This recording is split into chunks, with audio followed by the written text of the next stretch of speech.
The expansion of humanity had been stagnated for a long time. It had been stagnated by its own people who believed they were the only ones with the intelligence, with the insight, believed they were the only ones illuminated enough that they would be the ones to control which way humanity moved. They stagnated it for their own selfish reasons. Once technology was forced to be available to everybody, there was such a rapid expansion, far faster than any species could have predicted. This is due to the fact that, as you all know, damming up a river, stopping its natural ebb and flow, will force it to build up and eventually it will spill forward, demanding that it be placed back to where it was, though the ebb and flow will eventually reach. Until that point, it is nothing but a flood. As many species look at humanity and how it reaches into the stars so fast, it was calculated before that it would take another 3 centuries to reach this expansion level, yet this level was reached in less than 3 decades. Since bringing violence would only bring more violence between species, ending of course in destruction in one or both species, other options had to be examined. There was the thought of use of directed energy weapons to destabilize the new colony worlds, yet that would lead to the destruction of the planet or the planetary ecosystem at least. On top of that, the humans would survive something like this, as they are shown to survive many catastrophic events, and then they would just wait for the planet to stabilize and then recolonize it. So this plan was immediately rejected. There was, of course, weather manipulation, but the humans had already mastered that, as the weather wars had been conducted against each other on other planets themselves, so this plan, of course, was rejected. One could simply drop asteroids and meteors onto the planet in large quantities, yet this would lead to the loss of yet another vital ecosystems and perhaps the planet itself and all its resources. This plan, of course, was rejected. A consensus was reached as a few watched old human cinema, though the first idea of exclusively using large insects, larger than humans even, sounded good, as humans would run from these insects as they seemed to fear insects and insectoids completely. They did not trust any that did not have a similar shape, and many of them completely jumped away from even small insects, so this seemed like the greatest plan to scare the humans away. But what happened is humans simply found the nest and struck with projectiles from orbit. The projectiles would sink deep into the landscape, deep enough that this would penetrate the queen's chamber and destroy the queen, and then the humans would simply bring flaming plasma into the nest. Though humans seemed to have fear of certain insects, it was quickly discovered that this was actually not fear that the humans felt, but instead disgust. This plan turned out to not be rejected, but be a complete failure. Finding another area of famous human cinema, the biogeneticists tried to create these undying, or is it undead, creatures, noting that humans tend to run from these, but nothing they created had the ability to handle what the humans struck them with.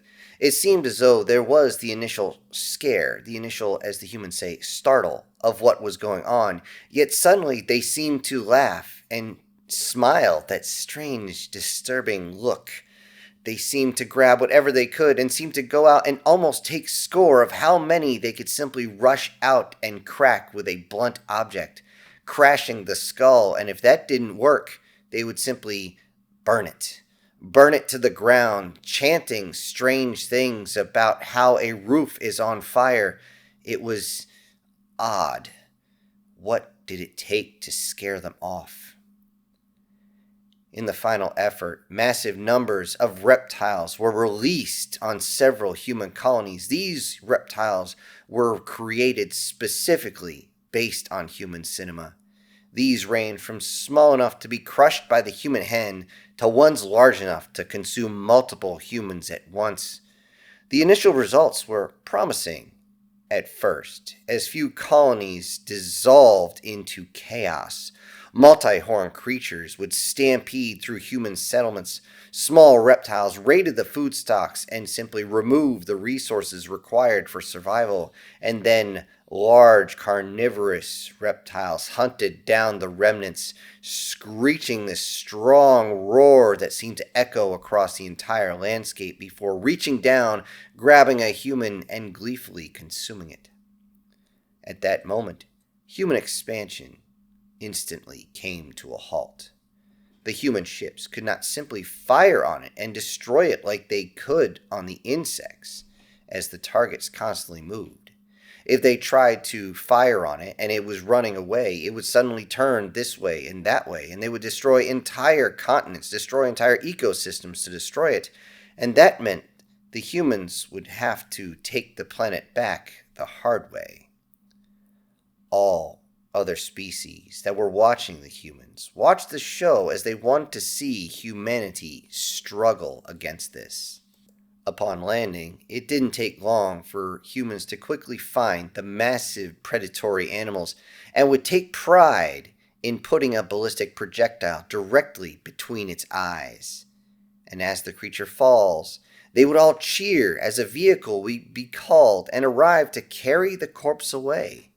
Later, everyone was amazed that the humans would simply gorge themselves on the large amount of proteins they got from the animals. They never exterminated them all, but instead, they managed the numbers, kept them quarantined into one area, and let them roam as they choose. The smaller reptiles, however, were exterminated by mammalian species brought from Earth. 2 different species, in fact. One, if you looked at it quickly, looked like a furry human piece of fecal matter. This one would simply hunt down the small reptiles, even going so far as to enter the nest and tearing the small reptiles apart and consuming their eggs. The second was a much larger mammal that seemed to blunder along on all 4 legs as though it did not have a care in the world. It seemed to want to look like prey, waiting for something to come at it. Yet it would tear apart the smaller reptiles that came towards it with such ferocity, seemingly not giving a frack about the numbers or even its injuries as it started to tear them all apart. Even if it was struck by any type of venom, it would simply kill everything and then take a nap, and then wake up to eat, and simply enjoy all of it. The large herbivore species that were much larger than the humans quickly found themselves either as another food source or as beasts of burden, as they seemed to have an extreme fondness for a human foodstuff called corn.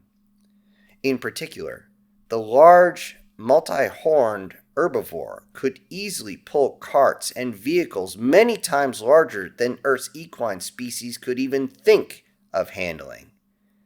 This was a shock to all that had tried to halt the human expansion. Now, with the introduction of such useful creatures, whether for food or for resource productions, the humans were now expanding even faster. There was only one choice left as they saw this. Another idea from human cinema about a creature so large that the combined strength of the military could not stop it.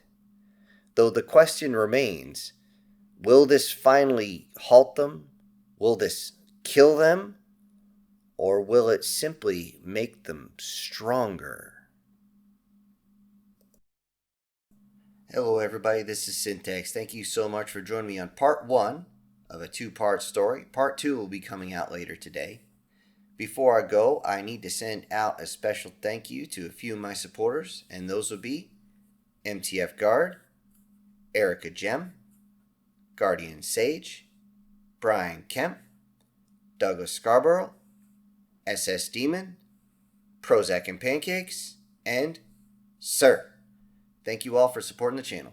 Everybody else, I'll see you on the next one. This is Syntax, ejecting.